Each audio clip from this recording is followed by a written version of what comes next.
Kampante si PBBM na hindi mauuwi sa isang political chaos ang paglilitis ni VP Sara sa Senado. Pero muling nanindigan ang Pangulo na ayaw niya sa impeachment. Narito ang agenda report ni Sandro Ochona. How many times you have to say that? I didn't want impeachment. Lahat ng kakampi ko sa Kongreso hindi nag-file ng impeachment complaint.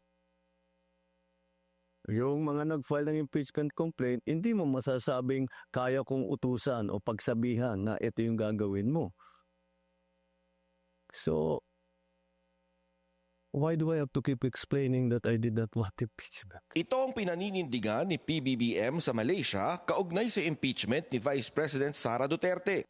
Tila pagbaliktad ito sa naunang pahayag ng Pangulo. Matatandaan noong February 6, 2025, isang araw matapos ma-transmit ang impeachment complaint sa Senado, sinabi ng Pangulo sa anak niyang si Ilocos Norte Representative Sandro Marcos na gawin niya ang kanyang duty para suportahan ang proseso. Kinabukasan, sinabi mismo ni Sandro ang dahilan kung bakit siya ang nangunang pumirma para i-endorso ang reklamo. Alangan naman kung sasabihin ng tao na gusto nilang huhukayin yung lolo mo at itapon yung katawan sa West Philippine Sea.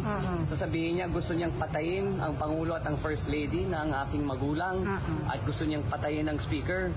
Ba't naman nagugulat ang tao na pipirma ako dyan? Bukod pa rito, naging questionable rin ang pagsali sa prosecution panel ni Akbayan Party List Representative Chel Jokno at Mamamayang Liberal Party List Representative Laila de Lima. Kaya duda ng ilan, tila magkakakampi na ang Liberal Party at ang administrasyon.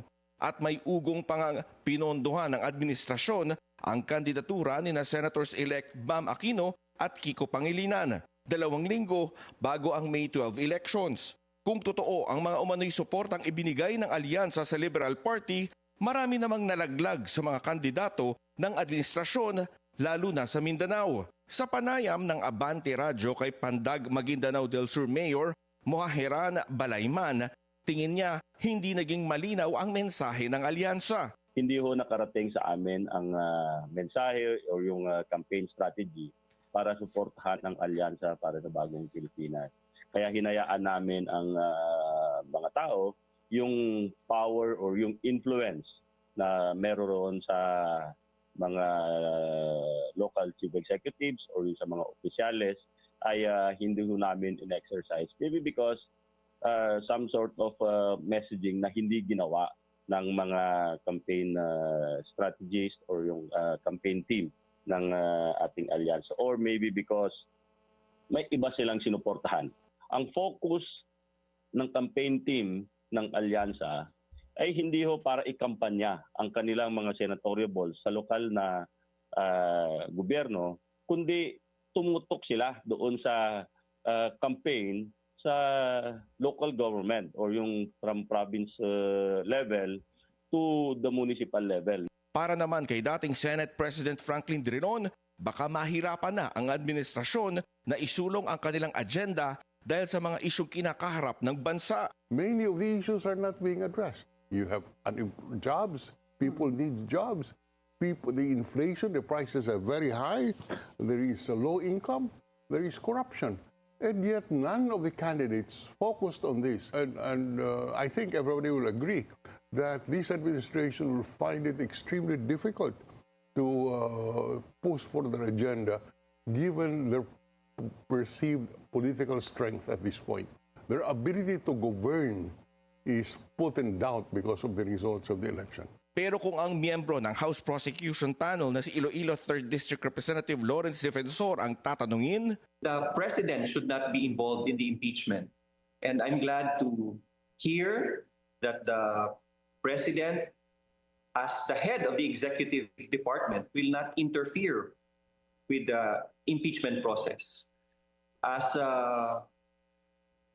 the president is the most powerful man in the country, he will exert undue influence on the senator judges, and we want the senator judges to act independently, free from any influence from the executive department. hindi rin daw dapat paniwalaan ang resulta ng Pulse Asia survey na nagsasabing 50% ang tutol sa impeachment at 28% lang ang sang-ayon dito. Kung hindi ang Pangulo at ayon nga sa survey, kalahati sa mga Pilipino ay hindi sang-ayon, sino nga kaya ang may gusto ng impeachment?